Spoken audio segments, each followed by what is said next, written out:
Hello everyone, and today I'll be reading Scaramouche Successor by me. And I'm sorry if I sound a little bit off today.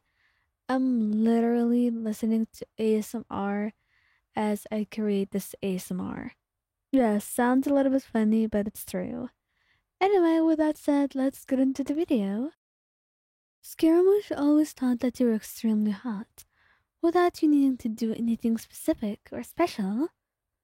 To be honest, there could be a million people on this earth, and he would still only be attracted to you. That is simply just how much he loves you, and how much he finds you irresistible and special. He does not care about looks as much as he cares about personality, and as soon as he approves of that personality of yours, then maybe he will start looking at the looks. And as for looks and personality, he definitely topped the bar. You're his favorite person in the world, after all. So maybe his taste in things was simply just based on you. That is simply just how much he loved you, and how much you meant everything to him. The first time he started noticing how much he was so attracted to you was when you wore a short skirt in front of him. Usually he didn't focus what other people were wearing, but somehow when it was you who was involved, then his eyes would start seeing everything in high detail. He would focus on everything you do, every movement, every color. To him, it was like your lenses in his black and white world, making his world interesting, so much deeper and full of meaning, and perhaps full of many things he never knew existed for him. Perhaps had filled his heart again, filled that empty hole that he thought could never be filled. But there you were, replacing whatever empties he had with warmth that only you could provide. Perhaps you're a fairy or some other magical being, because you made the impossible come true with them. And maybe that's also why he loved you a little bit too much. His eyes never straying far from you. But damn, what you're wearing right now, it was going to be the end of him, he thinks. Maybe to anyone else, it would simply be just a dress. But this dress, it was too beautiful. And too tight. Too short, too, in his own opinion.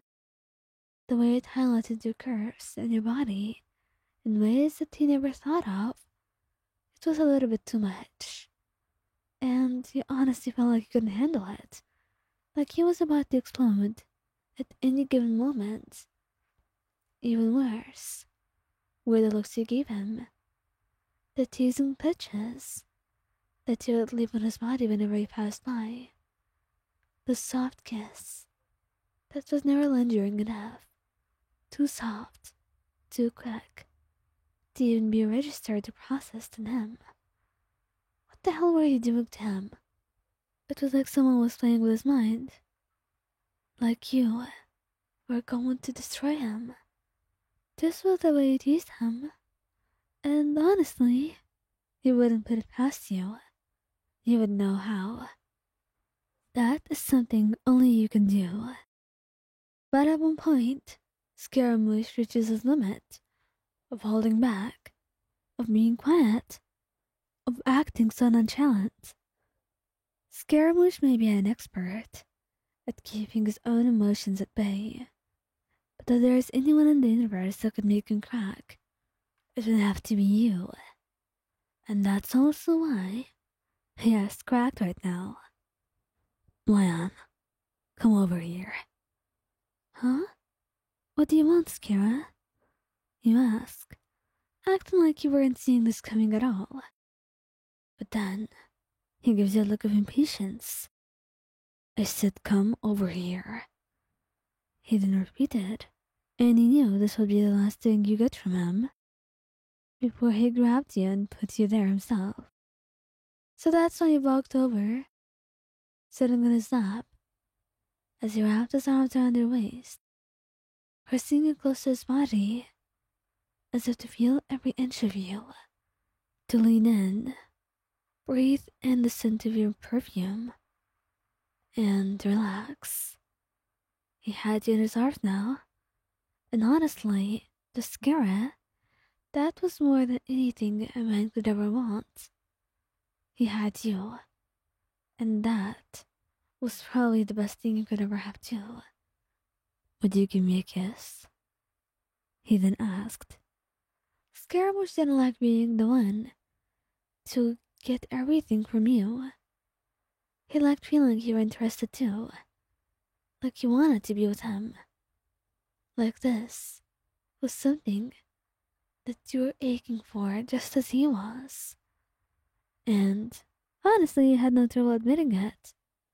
That's why you nodded, cupping his face in your hands and leaning in for a soft kiss, deepening it as you wrapped your arms around him, pressing yourself closer and closer than you ever thought you could be.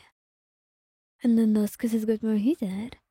Scaramouche getting a little bit more excited, more intense. Hands wrapping in your hair, tugging at it, with every kiss, with every feeling in his heart. And maybe, if you end up missing the shoulder on one another, his gaze hungry, like nothing could ever be enough for him, like he just wanted more and more of you, then it was no trouble at all. Maybe it was only a byproduct of what you wanted. Something you had foreseen anyway, and something you were more than excited for. And also maybe, if the two of you go to bed early for other reasons than sleeping, then it wasn't so bad. Scaramouche was not used to this. He's not used to yearning, to wanting, needing, and being the one to love someone so badly, to want to be so intimate with them. And yet, here he was, his body and mind, begging for more and more of you. And honestly, perhaps being weak like that in front of you, because of you, was not as bad as you thought. In fact, it sometimes felt too good to be true.